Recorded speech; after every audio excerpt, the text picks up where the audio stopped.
Buddy, sorry about the little delay, but thank you. I hope you got in due course on your flight and everything, Rob.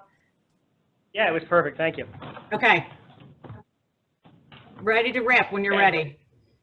And Rob, if I could just interrupt for a second. Yes, Hi, please. I'm Tim Delaney. I'm the President and CEO of the National Council of Nonprofits here. Before we begin, I just want to know, why are you in town, Rob? So what brings you here? Yeah, I'm in town. We're doing a presentation tomorrow at the U.S. Census that the White House, HUD, and Census are inviting us to give as a part of some work we did with them. And so this is actually sort of a preview of tomorrow's presentation. You guys are getting a bit of a sneak peek, and it's a nice dry run for us. So thank you for hosting us. Tim's passing out some great materials here as well.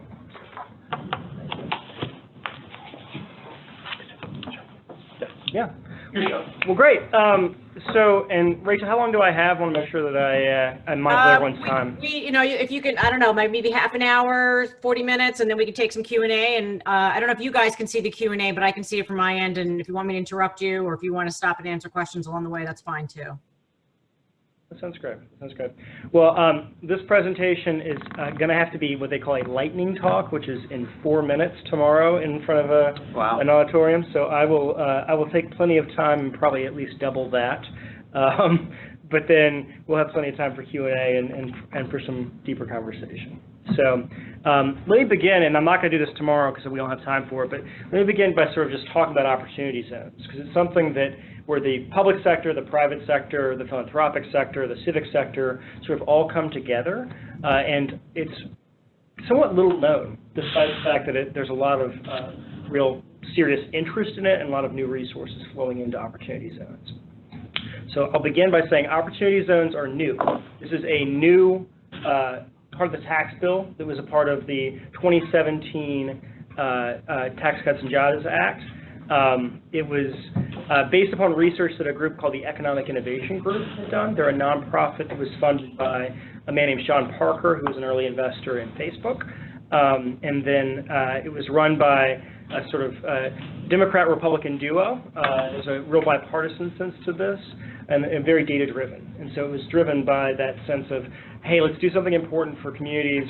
A Republican and a Democrat, John Littery and Steve Lichtman were the Republican and Democrat duo, and then it was really bipartisan. It was the most bipartisan part of the tax bill. So this was led on the Senate side by Booker and Scott. And so again, something that was very much bipartisan. And it's a myth. The opportunity zones, again, I'm giving sort of the background so everyone's on the same page when we get started. There's at least, and probably more than this, but at least $6.1 trillion that is eligible for this tax benefit, and that's in capital gains. And so usually if you exit a capital gains event, you pay 23.8% to Uncle Sam, just right out of the gate. What this tax benefit does, and it has several different tranches. First, you don't have to pay that initial tax until the end of 2026. So that's the first. You get to defer your gains, and so time value of money, your money gets to work right now. Second, you get a tax benefit after leaving an investment in for 5 years, which is a 10% reduction in that tax. And so that's a nice benefit. If you leave in for 7 years, you get 5% more, so 15% total off of the initial tax. And the real kicker, and the reason why anyone's doing this, isn't anything I've described up until this point. It's the fact that if you make an investment into a qualified opportunity fund that invests in these opportunity zones, then after 10 years, you don't pay any tax, any capital gains tax, once you exit that new investment. So if I buy a building and I put $100 million into that, then I don't have to pay the $23.8 million now, and at the end of that, if I turn that $100 million into $200 million, just for simple math, I pay no tax on the second $100 million I've made. So this is a real serious incentive that is meant to drive investment into distressed communities. Distressed, I'll put in quotes, because it's definitely, every community is a little bit different. So, any questions about opportunity zones before I get kicked off what we're doing in them? Just as sort of a starting point. Only that. So I'm in real estate investments. This is very similar to new market tax credits and low-income housing tax credits way back when, but instead of trafficking in only real estate investments. This actually applies to any purchase or any investment you make, be it art or companies. And the whole idea behind it is absolutely fascinating in that it's supposed to be jumpstart underserved communities. The kicker there, and the thing that I'm not sure about yet, is who gets to make the decision of where these underserved communities are? From my understanding, it's the governors of each state? So the governors declare the zones, but now it's an open market. That's one of the things that really drove us to do this work. So I'm here, I'm the board chairman of Public Democracy, and we're fortunate enough to have our president, Eric Sapp, here as well. And this was really conversations that Eric and I and some others on the team and others who we trust had all had of like, who gets to make these decisions? You teed me up perfectly, actually. So let me launch in, and we'll have a dialogue after I go through what we're up to here. I'm going to start with a glass of wine. Hey, that's a great idea. When you're ready. Cheesecake's good, too. So this is something that I found important to say from the very get-go. So after the law was passed, so that was December of 2017, I've been saying publicly, privately, anybody will listen, that it's important to seek community input early on, because if there's backlash about this later, then this could be a real problem. I also, in the same article in The Hill, flagged the fact that this could be a real issue in terms of the fact that there's no impact tracking required. And so that could be a real concern as well, to your point. Well, and also getting back to who's defining what a distressed community is, because that then becomes the lobbyist game and the game of the wealthy to go in and redefine things, so that, yeah, there was one poor kid who walked through this neighborhood 30 years ago. Most of us might be dealing with all the gated communities wouldn't consider it to be really distressed, but somebody's friends with the governor or whatever, and all this little thing, someone's making a mint, and those poor kids are still poor and still suffering. So there have been a number of articles on that coming out that really do raise these same concerns. For instance, a lot of college communities, because they are poor. Chapel Hill, North Carolina, right down on the main drive there is an OZ. I live in New Orleans. Basically, all of New Orleans is an opportunity. And that includes the Central Business District. And so they met the minimum poverty requirements the governors then declared. And again, this is a bipartisan thing. Our governor's a Democrat who was declaring this in terms of New Orleans. So there's a sense that, like, those decisions have already been made. And to this next slide, that's where we're at right now, is that this is different than new markets or historic or other tax credits, in that it's not tax credit that is awarded on a yearly basis. It's a new market that's been opened up. And so it is up to the private markets to determine how the impact is achieved, because right now this is unleashed. I mean, it is, all you have to do to qualify to be an opportunity fund is that you say that you are one. And it's a 2-page form. And so that's something it's a powerful onus on all of us who care about impact to think deeply about how do we make sure that people have the ability to have a voice in this. Because otherwise, it will just be the shovel-ready real estate, which is what we started with, at least. The one thing I'm going to say tomorrow on this that's important for this slide, though, is that capital is like water. It will flow to the path of least resistance, and that's okay. And so recognizing that means that we need to figure out how you stack incentives, do local incentives, where local officials will cut red tape to ensure deals get done, and a concierge service for certain types of deals. And so all of that is what we're sort of thinking through as we're looking at this. And so that's the question that we begin with, is who will lead the development of this new market of OZs? And the good news is it's already happening. And so through our work that we did with the U.S. Census, there are 63 different opportunity zone prospectuses that have been created by economic development officials, cities, other communities, other consortia. And so this is a really good sign for us in terms of what's happening. And as you'll see, there are cities that are all over the country, and they're also various sizes. And so my favorite city name that pops up here is Little Montrose, Colorado, which is a population just over 20,000 people, has 3 opportunity zones, and has 28 projects listed on their prospectus. So that's a really exciting thing to see compared where they're really punching above their weight in terms of getting their story told about these deals and these opportunities. One thing I should note, to your point earlier, is that over 90% of the deals in these prospectuses are all real estate. So some are focusing on operating businesses, but really this started as a real estate discussion. And so as you dig into that, we believe that data should be used for good. We think that data in these prospectuses, but especially the data that we can bring to bear as a company, should be used for good. We're a B Corp. You saw that on the first slide. As a B Corp, we believe that we should, in our mission, it says to align what's right with what works. And so that means we believe in private markets, but we also think that they could be done in a more inclusive and equitable way. And then it'll help people to share in the value of that data as they create it. So these are the things we did as part of the U.S. Census project I'm going to be presenting on tomorrow. We analyzed ACS data, American Community Surveys data, to map community profiles and understand those dynamics. We then surveyed 165,000 residents of opportunity zones in Birmingham, Alabama, to understand their local priorities. We geofenced businesses in OZs to discover purchasing patterns. The same type of thing old-fashioned that you would just use the clicker to figure out who's walking in, walking out, but we do that with all the little blue dots that are on our phones to figure out people come and go. And then we use enterprise-level marketing tools to understand behavior, what people are looking at on their phones and screens. And so all of this we'll get into in more depth, but this is where we're trying to really employ data and use it in a way that will make that difference. So we're going to walk you through some of the things we discovered. 93% of children in this opportunity zone in Birmingham, this is one of the poorer opportunity zones in Birmingham, live with a single parent. You see the 93.4% right there.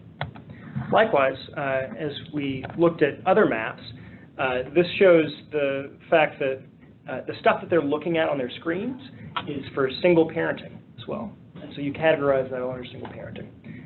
Since I've got more time, I'll actually give this little tidbit, which is fun and kind of staggering as well.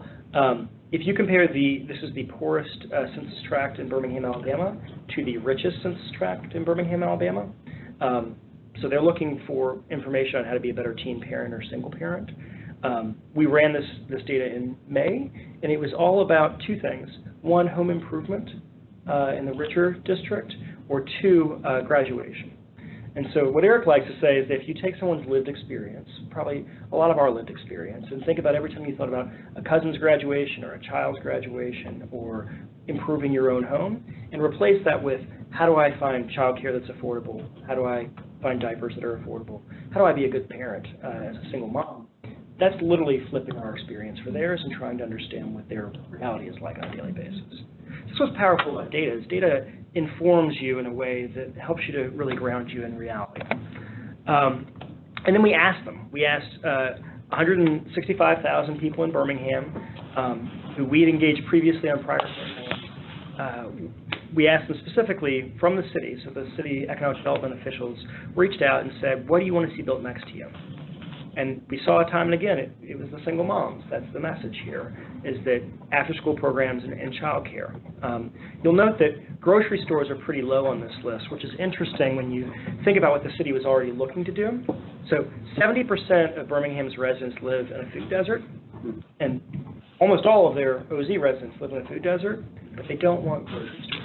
They want childcare. And again, because we have more time to discuss today, I can go into why. It's because they hear grocery store and they think that's not for me, I can't afford that. And they also see it in some ways as a sign of gentrification, of this is going to lead to other people living in my neighborhood and forcing me out. And so there's a real tension that comes with this when you think about it from an economic development perspective and a community development perspective. And so with the city, when they're thinking about it, we encourage them to think about ways to hang oranges and bananas and other fresh fruit next to the Doritos and corner stores. Can you imagine marrying that up and subsidizing that so that you had essentially a farmer's market in every corner store? So that's a much lower risk, also much less infrastructure and less build out, and much quicker solution that is much easier to do than necessarily building out a whole grocery store in everyone's OC. Second, and this is one of the most fascinating things that we learned that really staggered me, is that they're not getting their news in places where even the economic development officials were getting their news. So the New York Times, Birmingham Business Journal, Wall Street Journal, they're all behind the paywall. So if you look at where they're going to be accessing news on opportunity zones, for instance, it wouldn't be those sites. And you'll never guess where they do get their news. The number one site is Yahoo News.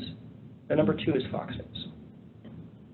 And so in Birmingham, Alabama, in the opportunity zones where you have majority African Americans, they're getting their news on Fox News. And what's fascinating is as we learn about this, we saw that it's actually teaching the internet every time you get a bounce back that this isn't what I was looking for. And so the internet's learning that Fox News and Yahoo News are better sites for people in these opportunity zones. And so that's fascinating when you think about it from an outreach standpoint, from an effectiveness standpoint, also from just shedding our own biases about where people get information, because the business models that have been created from a Fox News versus a New York Times or Wall Street Journal are different, and they're going to have different audiences and different people who can access it.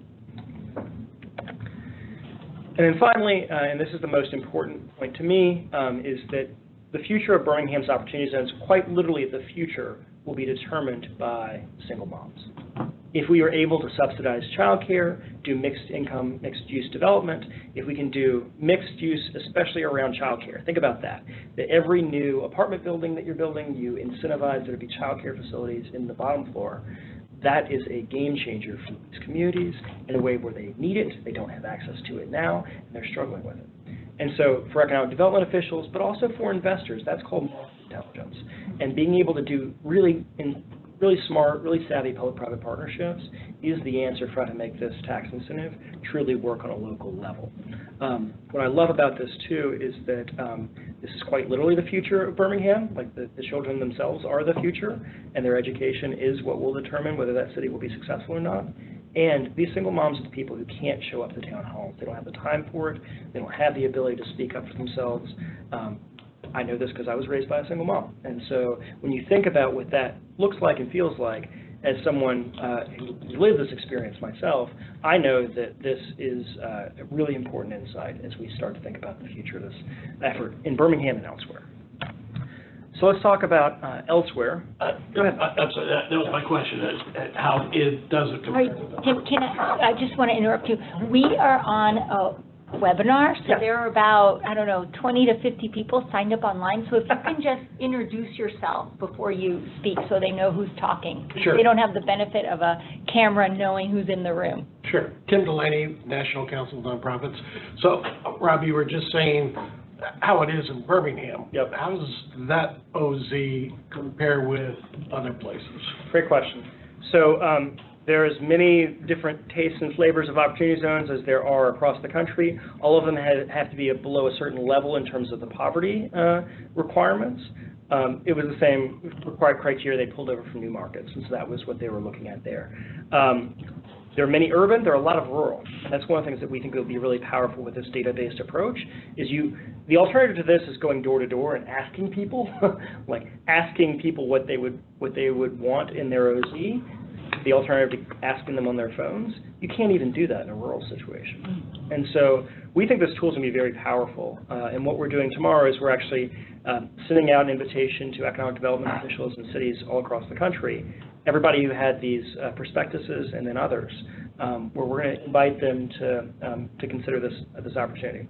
And we're doing it at a seriously reduced cost because we want this to be brought to market. And so that's the next step for us, is we're presenting all of this work that we did in Birmingham tomorrow in the census, and then we'll be proactively reaching out to people over email. Tim Delaney again. I would encourage you to be thinking in terms of not only the economic development people, but also some of the larger nonprofits. I know that the Y is especially interested in this. Oh, that's a great thought. Habitat for Humanities, Catholic Charities, and I'm sure there are others, but those are three that I know of that are very interested in this and might be able to help inform some of the thinking of what they are learning and what they are seeing, and then match it up with what you're doing. Thank you. That'd be great. Thank you. Okay. Well, Rachel, I'll kick it back to you. If there are any other questions, I want to make sure that we give everyone on the webinar a chance to say hello, if there are any questions out there. Can you guys hear me? Yep. Yeah, can you talk a little bit about the larger picture of what you do with data, the values data concept beyond just the opportunity zone? You had some great examples of where data that might be used for marketing or other purposes is being used to further understand the opportunity zones. I'm happy to. I'll let Eric do it. Oh, you're the alumni here. Somebody in the room, I figure it's important to give him some floor. But I'm gonna get some wine. Okay, well, And that'll pick up. I'll pick it up good. Well, this is Eric Sapp. I'm the president of Public Democracy. And we got into our data work trying to fill a hole in the data around most of the data that's been created and is being used right now was built off of a market based on attention metrics. So it was what could any algorithm grab our attention to sell our eyeballs? And we had good demography data and we had good sales data. And so that's really the driver. And as these systems have learned from the data that exists, you were learning from one set of data and kept building more and more of that type of data. And coming out of our work in the nonprofit and political space, we said, well, people are more than how they were born and what they buy. And the real way to understand them is by what they value and what they're willing to commit to in the world. And so we started building a values-based data set on 110 million Americans. We've engaged through thousands of different, mostly nonprofit campaigns now over the last decade. That was the foundation of our data. That brought us into the digital advertising space, where we started to move into using that data for behavioral modeling.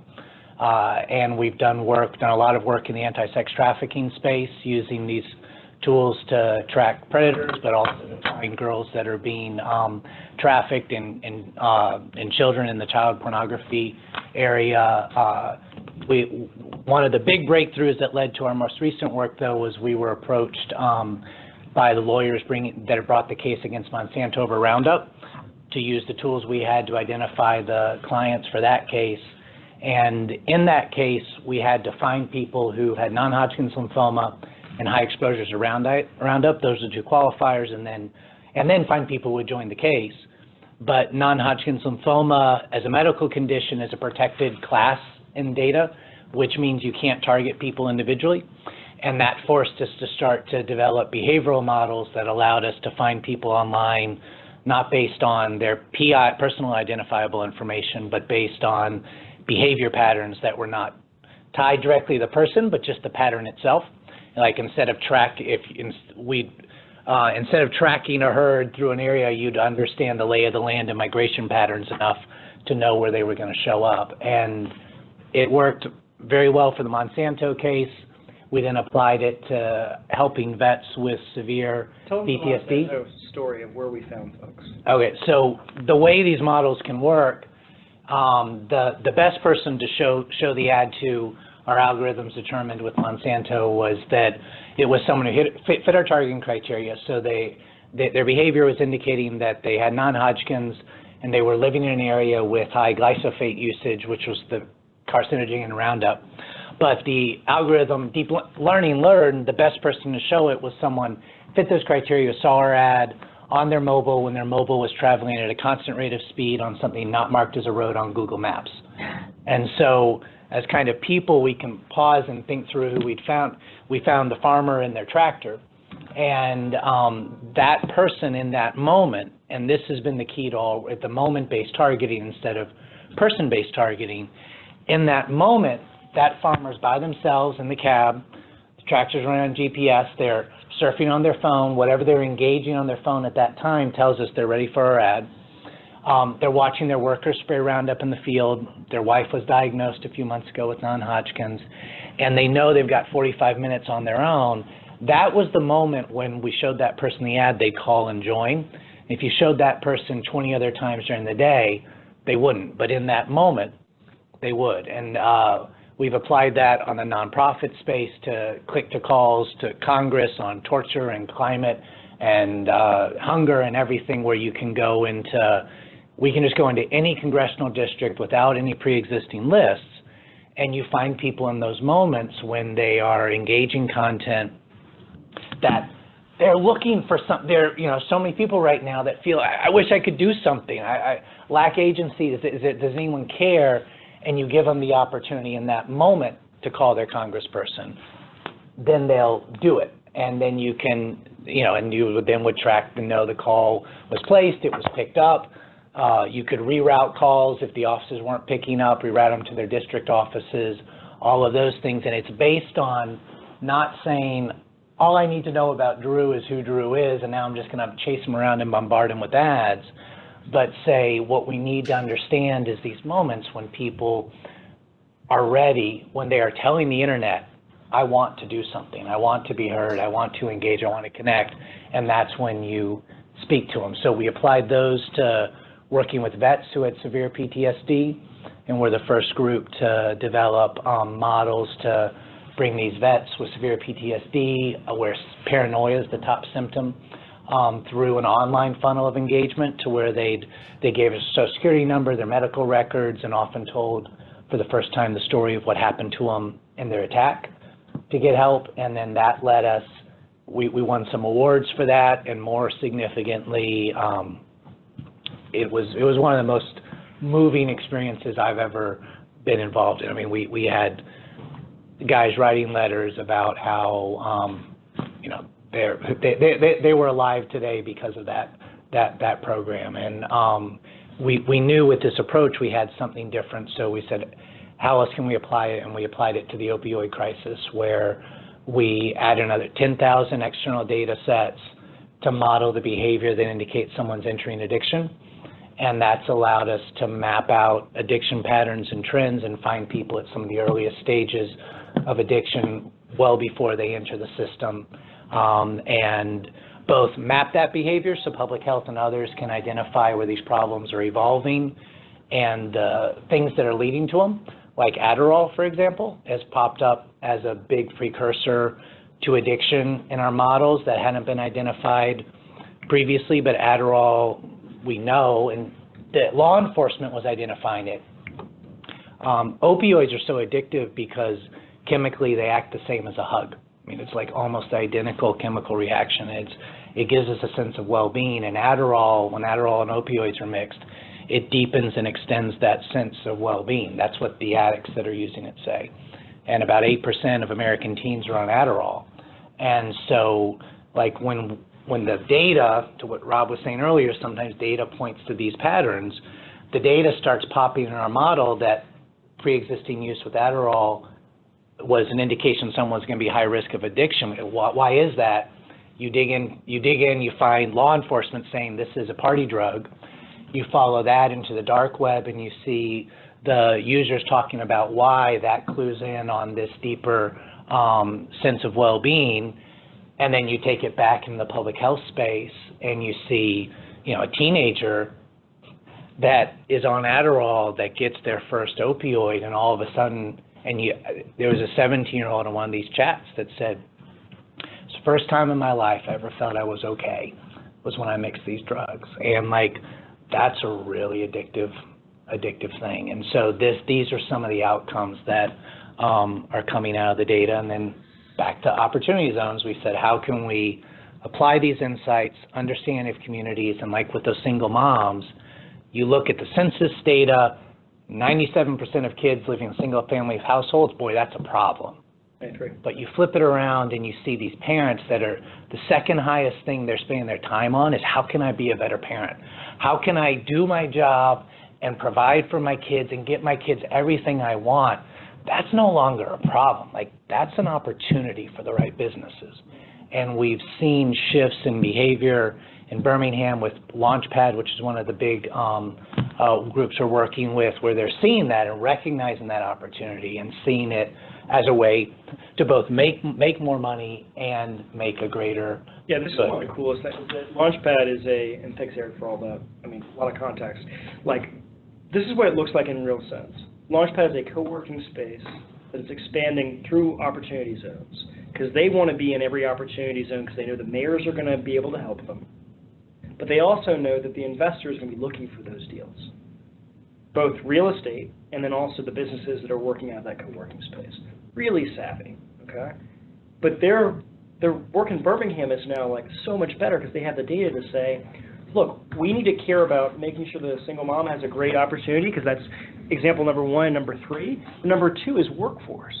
And so we can get them trained and get them additional programming in this co-working space. We're hitting all of their needs. And again, in any other business, you just look at that and you call that market intelligence. Like, that's a market resonant response showing that there's a need and an opportunity here. But that's what Launchpad's been saying, okay, this is what we're going to Birmingham, and I hope that it works out. We'll see. They're in discussions now, but they're literally looking to bridge the Civil Rights District with the Innovation District with the Amy Zion building that had been abandoned. Like, how cool would that be? And they're still working through that. I don't know if it's actually going to happen, but like, if you're doing that and you're doing programming for single moms and you're doing workforce, like, that feels really great, but it's also like, that is what is going to be great business, because then that's a national story as well, and that's a deeply local, resonant story as well. I mean, just like all of the pieces start to really fit together.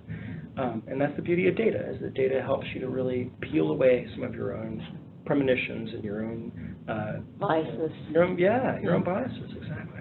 So yeah, please. Just a comment and some question. And my name is Shari Santos. I used to run the Connecticut State Pension Fund real estate portfolio. I have been an impact investor for TIAA-CREF over my very checkered career. At this time, I'm actually consulting with private equity and real estate investors on how to incorporate ESG, environmental social governance, into their practices, not only to access investor monies on impact investing, but also really just to do a better job of doing what they do. So, and I'm also on the steering committee of the Yale Alumni Real Estate Association. If any of you are ever at SOM during the fall, I've actually put in a panel. I actually proposed anything I want that I'm interested in.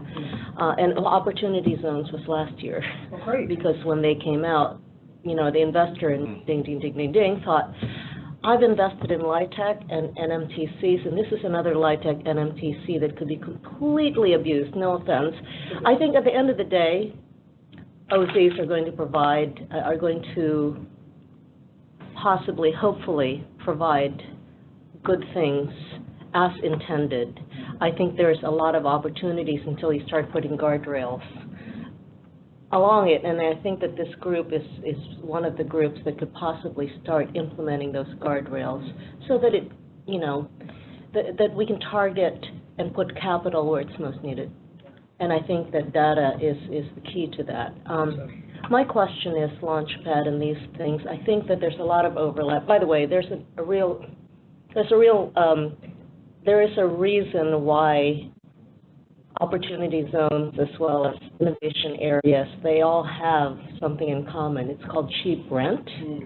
And where cheap rent is where good opportunities might be. It's where folks, who can't pay high rents tend to be, and so on. So my question is there a way to get Launchpad and connected with the type of platforms that reach out to private investors who are in it to make market rate returns on a risk-adjusted basis?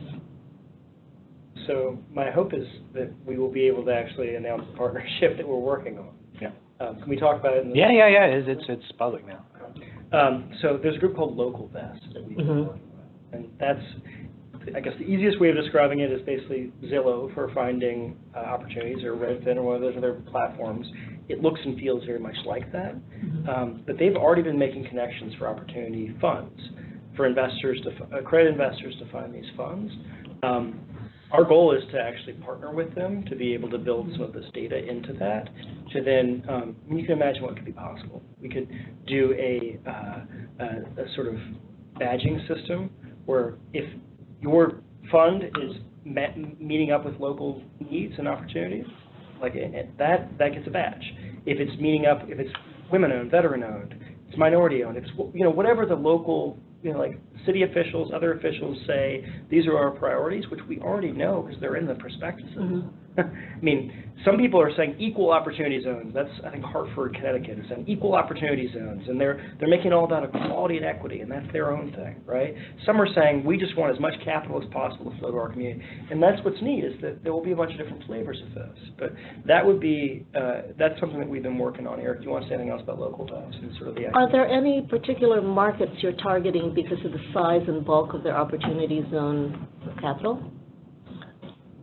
So, not yet. I would say we're getting started with this and rolling this out tomorrow. Yeah. As we roll it out to economic development officials. We think they'll know their communities really well, and hopefully they'll be responding to it. And then with Local Vest, they've already just seen some of these deals self-populate without even planting that flag. I think that's going to be something that we'll... Yeah, I mean, we're looking, though, there's 250 we've already identified, so we are targeting very broadly because the data is universal, and even our underlying lists are national. But I think our approach has generally been, we're going to try to not be directive in this, and whether it's people choosing, local people deciding what their priorities are, but in the same way, we might decide, you know what, you are, and I've spent enough time in the nonprofit and political space too, to be like, you are the right choice for this. Do it. Oh, it's so obvious, and they just won't do it. And it's not like, you got to have people that are committed. So we're reaching broadly out. And if it's if it's the little guy with 28 and they're gung ho and they want to make a difference, that's great. If it's Newark with theirs and they've got a really smart program, that's great. And there's people that will be the best, they'll have all the right impact, be doing it for all the absolute right reasons, down to the spectrum of folks that may just say, you know what, we got a CYA, and we need to do enough of this to not have a big revolution on our hands and a backlash, and rather have more of the former than the latter. But if we get some of the latter to do that instead of just do the stuff that they'd be doing anyway that would create that revolution and screw those people, that's still a step in the right direction. So it's casting a wide net and empowering people to move with it as they... And to your question, I would say with the investor perspective, impact investors are really struggling with this because they're at the point where they see the early real estate deals getting done, and they're reading the headlines just like everybody else. The conversations I've been in, they're all saying, like, is this something we even want to put work behind yet? Because we're afraid of the early, right? I mean, is that what you're saying? Well, institutional, my perspective on this comes from the institutional investor side, which has fiduciary type of responsibilities, and that subset of investors is very concerned about metrics, also very concerned about not being on the, as my former boss, the treasurer of Connecticut, used to say, I just don't want to find myself on the front page of the Hartford Courant or the Wall Street Journal. So, just make sure that doesn't happen. So those are the sort of, types of perspectives and concerns that particular investor has. But metrics is definitely very large. And as these policies take hold, Larry Duff, sorry, and the impact of the opportunity zones take hold, what will this word search of those single moms change to? Will it be cheaper rent in new schools? I mean, talk about institutional impact that are in OZ zones. Now you're changing now they got rents instead of after school, and so that probably speaks to some elements of gentrification that may occur in these OZs. So I think that's the bad headline you're kind of talking about. But measuring impact in metrics, OZs want to generally increase the living standards of those who happen to inhabit them at the point in time, but will it in fact not allow them to inhabit that space as the effects of the OZ market take place as desired? One thing that I've seen is that you have seen an appreciation of real estate values simply for properties that are in OZs because they are now, which is interesting. And so there is this fear. I would say two things. One, if we get out in front of it now and at least inform the market with what people want, but based on what their own opinions are, then if we are meeting those needs, then hopefully that will be a good thing, right? Because it's a place-based investment strategy. There should also be people-based investment strategies that lay on top of that, but the place-based investment strategy will be based upon the people informing that as opposed to just the rich and powerful informing that. And that's important. So that's the first thing that we're trying to do. Yeah. So we want put people first in that conversation. And then also continue to put individuals, not just the people, but individuals first in your decision-making on how you then influence it beyond that. You see what I'm saying? So like, OZs cannot be the panacea. It is a place-based, it is new resources in new places. And then you need to do, if you can do that with people, then you figure out each of those individual stories. And the beauty of data is we can literally track. If someone answers our survey in year 1, and they're based in the OZ, and then in year 7, they're not in the OZ and they've moved, we can see that they've been displaced by that individual. Or part of the not letting the rich and powerful find these things also can be flipped. When you understand what the people need, there are a lot of communities where they would love to be displaced and sell their home for twice of what its value is. And there are some places where gentrification, like you just push all the rent and it's bad. There's some places where it can be really good. And those communities need to decide that and inform that. But again, if we just sit and say, if they move, that means it's bad. If rents go up, that means it's bad. If they own them, no, that's actually the definition of this is how you pass on asset value from generation to generation and flip cycles of poverty. But you can't understand that without the data. And again, without data that's based on those community needs, and because they're underserved, that data doesn't tend to exist to understand them. So you either can go in with kind of a broad brush and cause problems, or overprotect them in a way and also cause problems. Shari Santos here. So this is not a mutually exclusive discussion, obviously. I get what you say. This discussion has actually been going on our dinner timetable for years now with our kids who are concerned about displacement. We've lived in cities most of our lives. They're much more socially conscious. And they have parents who are in investments, obviously.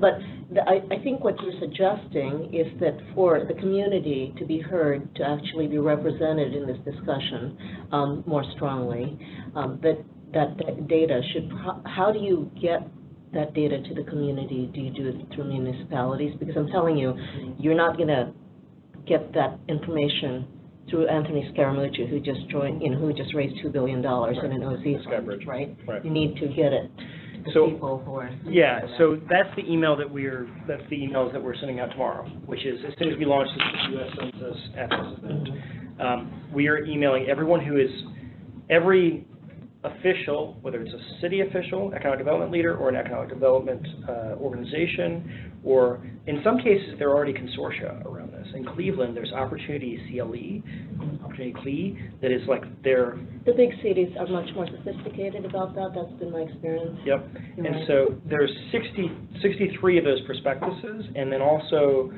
over 300, right, different cities that we've mapped through our data. And so with that, they're going to get an email from Eric tomorrow saying, we just announced this at the U.S. Census, and we want to bring this to your city. Like I said, the costs are very reasonable. We've tiered the cities based upon size, and this is going to be like 1/100th of the cost of what it would cost them to go door to door and try and actually get this information. Because we already have these emails, and we've decided as a company this is important. And so we're going to roll this out tomorrow, and I guess the answer will be, we'll find out which economic development officials raise their hand and say, yes, we want to do this, and we care about this being community-led and data-driven. But the way you reach the people is, so we can, and this is Eric's asking, you can email them directly when you have that information, but also everything they're doing that is indicating their behaviors on their phone, give us the ability to speak to them in that context. And to your question on the keyword ranking and everything too, what you find is you engage them with promoted content, with ads, say, hey, this is what we're doing. We need your feedback. But that single mom, you try to have a town hall at 7 o'clock at night, she can't make it out to that. But at 11 o'clock at night, when she's looking for that thing to what to do with her kid for school, or they're off tomorrow, what am I going to do? and they see what do you need in your community, now she's got a chance to engage. She's not engaging, she's not being advertised, look what our city's doing for you. She's being empowered, being given a voice. Yep. And in the process of doing that, she is now learning, this is what my city is doing. She's getting brought into that system. And you do that, they engage, it changes what the algorithms show them as well. Over to Tim, and then Rachel, I'll get some questions from you as well. Yep. All right, Joellen, I'm gonna unmute you. We've got a question from one of our attendees. Joellen, can you hear us? Yes, I can. Can you hear me? We can. Yep. Excellent. Great. Good. Go ahead, ask your question. So I wanted to move the conversation away from the real estate opportunity zones just for a minute to talk about the power of your data. I was absolutely fascinated about the convergence of your ability to identify the key prospect to solicit to get involved in the lawsuit. You know, finding that person at the right time in the right location. So if we could just talk broadly about nonprofit fundraising and the ability to find donors. And whether or not that is being driven by a value of philanthropy or a belief in a cause. Like what would be the data that you would use to vector in on that issue? There are different people that do it for different reasons. Fundraising, if you come from that community, tends to require a deeper level of commitment and funnel. So it's harder to get a one-off person to give you, especially the larger donors, to give you the dollars. When, if you were going after fundraising, what you'd want to do, I think, is build more of a commitment to the organization. And when we do a lot of work with Bread for the World and with Oxfam, and the way we've approached their fundraising pieces is not to do fundraising advertising, but to make sure that all of the people that are in their potential target list for later are seeing everything that they're doing and are seeing the things that relate to what they care most about.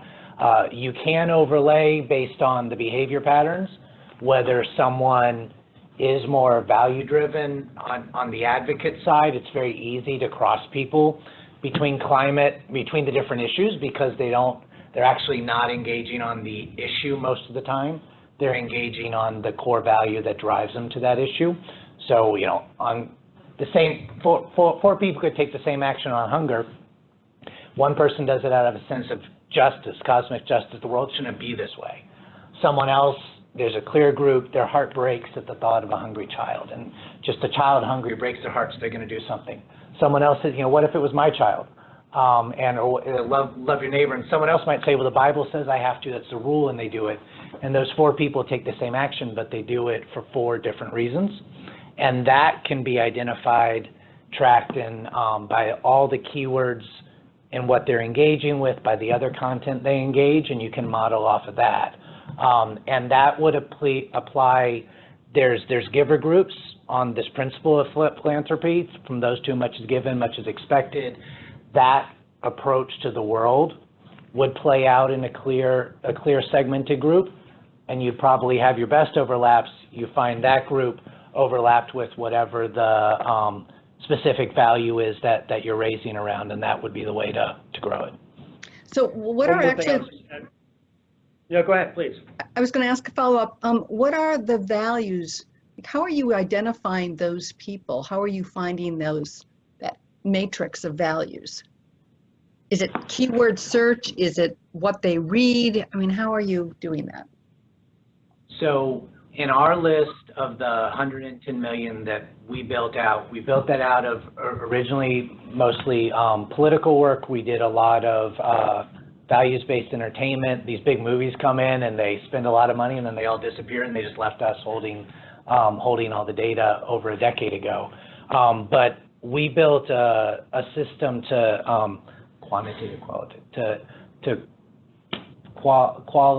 the one where it's not based on pure qualitative data, analysis based on keyword assessments of everything that was communicated.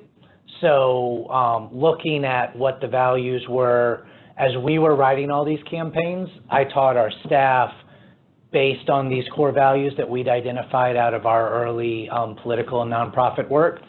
And we realized since we were writing to those values, we could tag and code all communications based on those, and then identify based on the response rates who was responding to which type of value.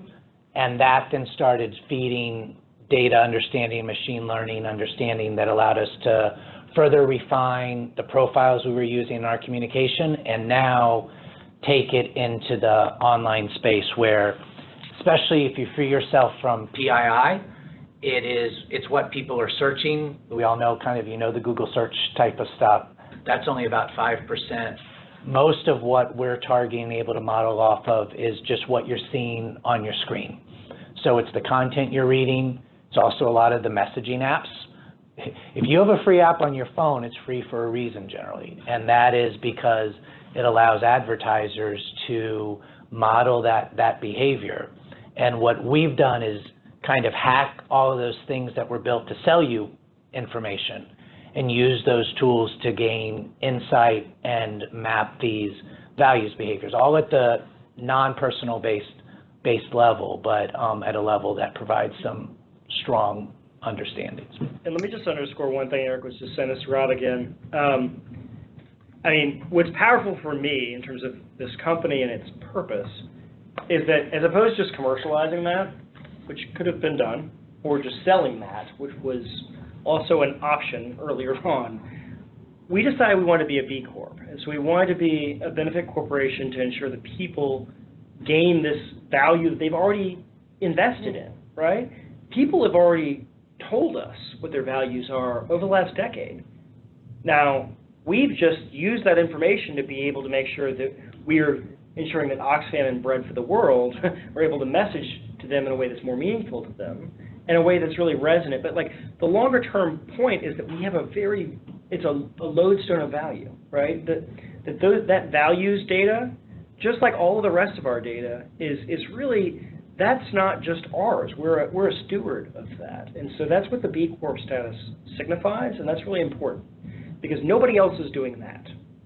We just went live on a company called LiveRamp, which is the world's largest data marketplace. We went live on LiveRamp earlier this summer, and we were their first B Corp. We were the first company ever to go live on LiveRamp, the world's largest data marketplace, and they said to us, we've never seen anything like you guys. And there's a reason, because all of your data, everyone on this phone and everyone in this room, I can guarantee you this, all of your data, when you have the word interest about you and all of your lookalikes of people like you, your interest is about things that you will buy. That's what interest means about you. In the data world. In the data world. It's categorized, your interests are things that you will buy. And that's all the world's largest data marketplaces have about any of us, is things that we will purchase. We are literally teaching the internet that all we are is consumers. And yet we're so much more interesting and robust and more meaningful than that, right? Like, and more valuable from a market standpoint. Like, what I will respond to in terms of what will motivate me to act or volunteer or to call my congressperson or to do whatever that drives me from my deep core is a lot more valuable than the Lucchese boots that are chasing me around the internet that I still haven't bought yet, right? I mean, but that's what we're facing right now, is that because the initial early internet companies were built in that such a drastic capitalist way, it was all about things that we would purchase or things that other people like us would purchase. That's where we've ended up with the internet. And the beautiful thing of what I think that we're bringing to bear is that we're going to teach these systems that there's a lot more to us than just what we'll purchase. And that includes single moms in Birmingham, Alabama, who have a voice now that they didn't have before. And just last point on that, and we can teach the systems because like with our veterans program, where we were engaging these vets that just could not trust the system. There was no data out there on how to either identify the vets at first, but then build these trust mechanisms with them. When we finally had a 7-stage recruitment funnel, passing them between Google to Facebook and back again and back and forth, When we finally cracked it and had humans in the middle of all this who were helping walk them through it, when we finally made the system work and we spent a third of our budget, we got our first 10, a third of our budget. And then when it was firing, we were running at 150, 200 new vets signing up in a month. And then we actually overwhelmed the systems we were working with. I had to pause and pull back on the ads. When we turned off the ads and stopped reaching out to these vets, we had identified these systems and the data so powerfully that Google and the other algorithms had learned from our algorithms. And we continued to get 40 vets a month signing up organically in this system because we had created enough data that now the algorithms understood this is what these people really want and need. And so the internet has been abused, but it was designed by kind of idealists. It exists to try to get us what we want, but all it knows about us is how we were born, what we'll buy, not all, most of what it knows about us is how we were born, what we'll buy, and what we've done already, and what corporations have paid to advertise to us about. And when you change that, it just works a lot better. And now corporations with brand being so significant, millennials and others wanting to be a part of movements in this thing, there is a lot of money to be made doing that right. And it's in their interest to do it right. And what we've got to do is bridge that data divide so that out of their own self-interest, they will do the more of the right thing for people. That's a great segue. I've got one more question online. This is Rachel. Chris Cran, are you still there? Yep. Can you hear me? We can, if you'd like to ask your question live. Okay. It's related to what you've been talking about. How do you ensure that your data models and algorithms are used for good instead of ill? Do you sell to both sides of a political contest or only the highest bidder? If it's the highest bidder, are you not just giving money an even larger role in politics? So Chris's question reframed is, aren't you just like Cambridge Analytica, question mark, right? That's right, Chris. I mean, we get that a lot. And one thing that we've been very public on and that I would encourage everyone here, I say this in every setting I ever speak to about this work, please go watch a great movie called The Great Hack. It is powerful. And it is a movie that has a lot of validity to it. Also, I would encourage everyone, there's a great video series by the guy who wrote Minority Report originally, it's Jaron Lanier, Lanier, and if you just Google his name in New York Times, a 3-video series will come up that talks about basically just how much data is at work. And then the last thing I would say on that is any Black Mirror episode is probably going to also give you some food for thought. I'm a big fan of. I teach at Tulane University, and I think I'm the only professor I know at Tulane, maybe in the entire country, that requires Black Mirror episodes to be watched as a part of my core syllabus. We put guardrails in place for ourselves, and so we check our impact on all of that with every decision we make. I check Eric with it and our team with it in terms of the board work. But we also, I mean, that's the reason why we became a B Corp, honestly. That was the reason, was because we knew that this data is valuable and we need to be good stewards of it. And so, Eric, I'll let you talk more about how you do that on a daily basis. Well, and part of why we went to LiveRamp, to the question of selling to anybody in the highest bidder, LiveRamp allows for curated access to the data. And so I'm a Democrat, that's my background, but I also have worked enough in politics. I won't say we wouldn't sell to both sides. When Trump did come to us though 3 years ago and made us a very large offer for our data, which we turned down. So like we do have a rule.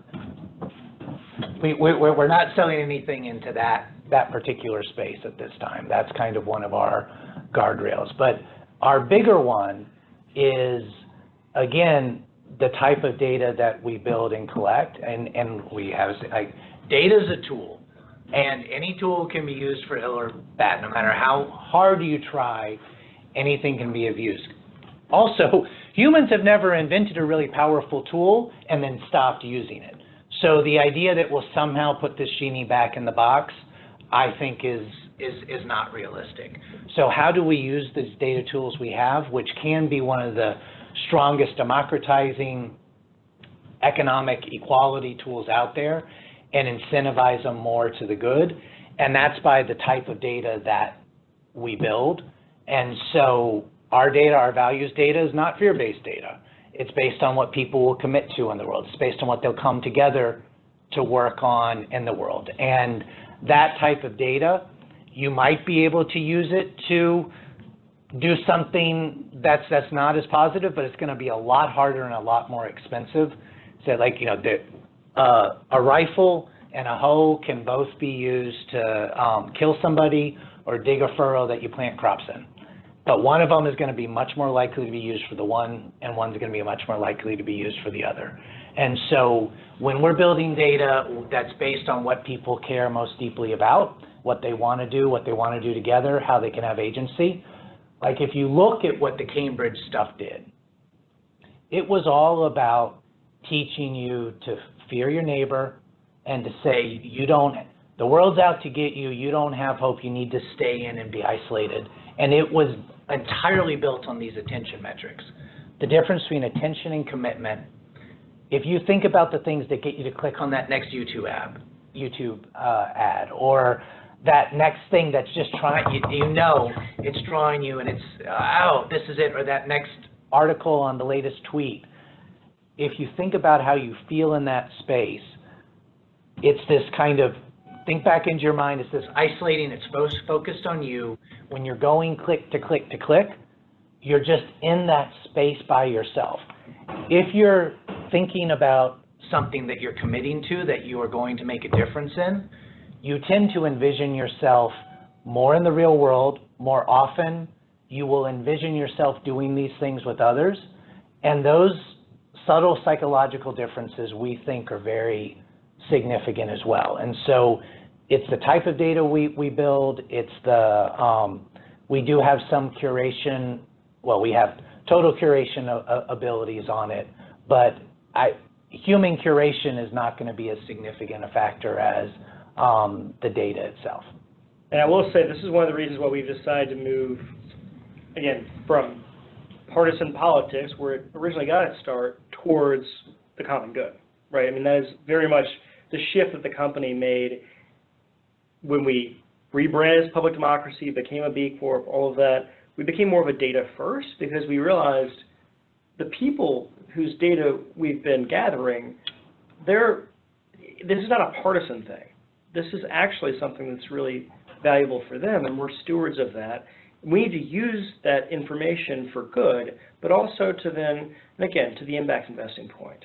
We want to make money and then use that money to do more good and then make more money. And it's a flywheel effect.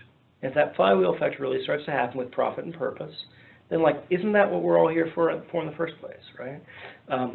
One thing I'll I know we're getting near end of time, one thing I'll close with is, I'm fortunate enough to be a term member at the Council on Foreign Relations, and it's actually my 5th year of my term, and so it's just wrapping up. And I went to my last event, which is very bittersweet, and everything that I heard was about how China is beating the United States in terms of how they're building data and deep machine learning, and how they're doing it in ways that would feel very morally wrong, I think is the best, clearest way of putting it, but also, I mean, anti-democratic, anti-certain religions, anti-capitalist. It's more about the state. Like everything that we've talked about tonight, that we have the freedom to talk about and be on a webinar with people we don't even know who are listening in, might not exist one day, especially in these other cultures. And that's a technology solution that we've taken for granted. I think that we have that freedom with, that we can't always take for granted. And so that's something that that drives me when this gets really hard, is that this is something of national importance. And that's something that I deeply feel, especially off of those meetings last week, because the resources that they are putting behind it, and the fact that even these state-owned enterprises are able to drive things in a direction that's just very decisive compared to the conversations that we're having here with our tech community. I think it's important that everyone in DC is able to both engage not only with the communities that we discussed today, but also more directly with Silicon Valley, with data companies, to make this work. That is a very powerful way to wrap up the conversation. Eric and Rob, thank you so much. I will let you, sitting in the room there, continue with your networking and discussion. We had one last question here. Chris, I'll unmute you for a second. Chris, you had a question about climate change? So have you thought about how to leverage this to put pressure on government to work together and solve climate change? Because I think it's a political problem, not a technical problem. Yeah, Eric has a great story to tell on Oxfam and the work that you guys did. Well, yeah, I mean, we've done a lot on climate change, and like the Mercury rule that just got rolled back, it was originally passed, and this is where the coalition can be built, because we got 150,000 comments on the Federal Register that all started as a pro-life Christian. I think you need to start regulating mercury because of its impact on the unborn. And by mobilizing people on these shared values on national security, reframing climate as a security issue, as a family issue, as a child issue, and as an economic jobs issue, you touch all those different values groups through that. And there is an incredible opportunity. We've polled on it too. 97% of scientists agree climate is human caused, et cetera. That polls really well on the left. It doesn't do too well in the middle, and on the right, it really bombs with evangelicals in particular. But you add one small line to that, we have a moral responsibility to care for this earth, and 97% of scientists agree. It's now one of the most popular, one of the most positive messages in evangelical, conservative, the best one in the middle, and it works really well on the left. And these are just some of these kind of small frames that can happen, and then you just engage people in the spaces where they are. There's a great deal that can be done on the climate side. And from the board perspective, one thing I will say is that so if you go on our website, we have 3 different issue areas that we're really focusing on. We view them as 3 separate business lines. And so that's the opioids work within healthcare more broadly that Eric described. It's economic development and resilience within this opportunity zones work that we just described, that we're rolling out tomorrow, and the veterans work. Now, you notice something similar there. This kind of mirrors the way the federal government is structured in some way, where, they're solving all these social issues and environmental issues, right? There's a sense that, like, this is our economic group, and then this is our veterans group, and then this is our healthcare group. I definitely could imagine that we would build out future work in environment or other areas that would also mirror what is already happening here in DC, just in terms of that structure. And also that gives us a very clear line of sight into the issues that are most pressing for the people as well. And so that's something I just say as a preview for what we've got to come, is that these are the ones where we've got deep resonance and frankly are starting to find funding. And so that's where we're getting started with that. But this has been a shift in the company. We became a B Corp, what, a year ago? Yeah. Yeah, and so this has been a major shift where, as opposed to having clients who essentially would come to us and say, we have these problems, help us solve it, we flipped it and we said now, okay, well, we're going to pick these issue areas that we care about and then build a consortia around it. Tim, did you have a final question? Just a giant thank you to you, Rob, and to you, Eric, for coming and educating us all, expanding our minds, scaring us, but also having some hope that there's some good folks out there trying to do the right thing. So thanks for your leadership. Thank you very much. I hope we will can close follow up with you in maybe 6 months or a year and see how things have developed. So this will be a great partnership, and we really support the work you're doing. So Rachel. And Rachel, if I might, again, Yes. This is Tim Delaney with the National Council of Nonprofits. I want to thank everyone with YANA who is committed to the cause of nonprofits, and remind everybody that 92% of America's nonprofits have income of less than $1 million. Wow. 88% have revenue of less than $500,000.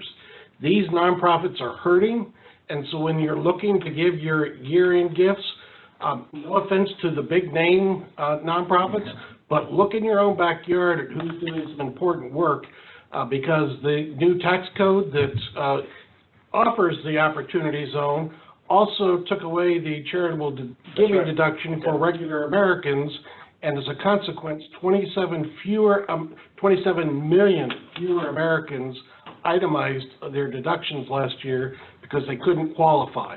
That means that people who are giving to their local Ys and their local United Ways and their local food banks, there is no longer an incentive for them to give. So please remember these organizations in your year in giving. Thank you. Jim, great, great. And we look forward to having you on as one of our speakers and webinar speakers in the new year. So thank you, Maria. Thank you, everybody. I'm going to end the online program and we'll clean this up and have a recording and we'll do a little write-up and talk to you guys. But best of luck tomorrow and in your continued work. Thank you, everyone. Have a great evening.